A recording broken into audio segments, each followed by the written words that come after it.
और अब देखते हैं कि आज के इतिहास में क्या लिखा है। आज राष्ट्रपिता महात्मा गांधी की पुण्यतिथि है। वर्ष 1948 में आज ही के दिन नाथूराम गॉडसे ने महात्मा गांधी की हत्या कर दी थी।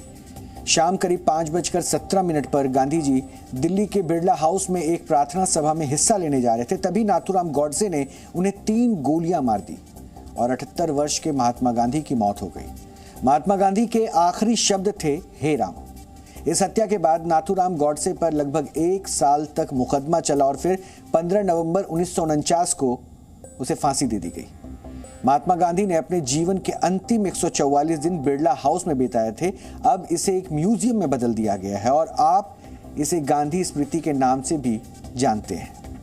वर्ष 1968 में आज ही के दिन हिंदी साहित्य के महान कवि, लेखक और नाटककार पंडित माखनलाल चतुर्वेदी का निधन भोपाल में हुआ था।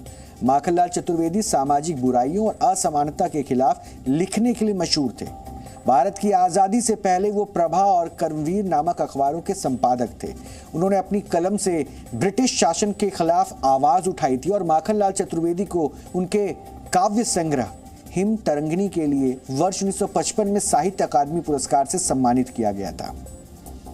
वर्ष 1889 में आज ही के दिन मशहूर कवि और नाटककार जयशंकर प्रसाद का जन्म वाराणसी में हुआ था। उन्हें छायावाद के सबसे बड़े रचनाकारों में से एक गिना जाता है। कामायनी को जयशंकर प्रसाद की कालजयी रचना माना जाता है और उन्होंने ऐतिहासिक पात्रों पर भी कई यादगार नाटकों की रचना की, जिसमें स्कंदगुप्त और चंद्रगुप्त प्रमुख हैं। उनके नाटकों में भारत का गौरवशाली अतीत दिखता है और देश प्रेम का स्वर भी सुनाई पड़ता है। वर्ष 1913 में आज ही के दिन मशहूर पेंटर अमृता शेरगिल का जन्म हंगरी के बुडापेस्ट शहर में हुआ था।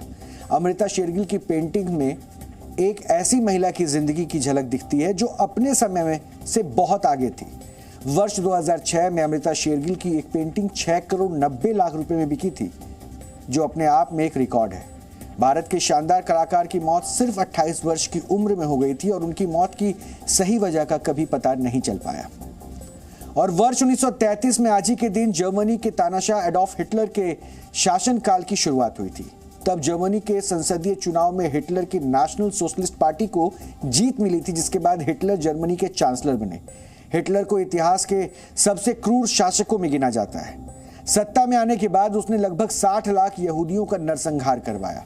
सेकेंड वर्ल्ड वॉर की शुरुआत के लिए भी हिटलर को ही जिम्मेदार ठहराया जाता है। इस विश्व युद्ध में जर्मनी की हार तय होने के बाद 30 अप्रैल 1945 को हिटलर ने आत्महत्या कर ली थी।